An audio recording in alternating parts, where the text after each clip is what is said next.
Icons, that's the next part we're going to make sure works in our installation. So again, in the customization on Vue, we are going to go down to the icons, and hopefully you'll see this, at least for this version. I'm 2.010.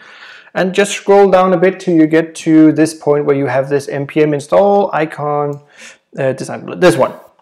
It's about that long down over there. Copy this and then we're going to install this with our plugin. So we're going to stop our server from running again. We're going to paste this in, so npm run, npm install this, and just make this run.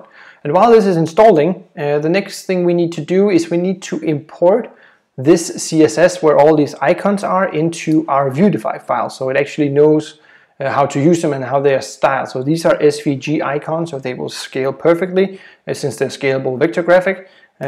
So copy this line, just this line, and go back to your Vueify file, and just after this one, paste this one in.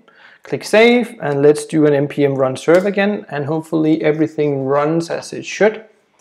So this should actually set in our these icons up here, so we can start using all the icons from material design icons. There's many icons, and I used a lot of those for mine. So woo, they're there. So now we have the home icon, the contact info, and you create all the logs for login system and administration and whatever, right? Or persons for whatever, an avatar. Great. So that's working now, and that's how you install. So you can use icons for Vueify.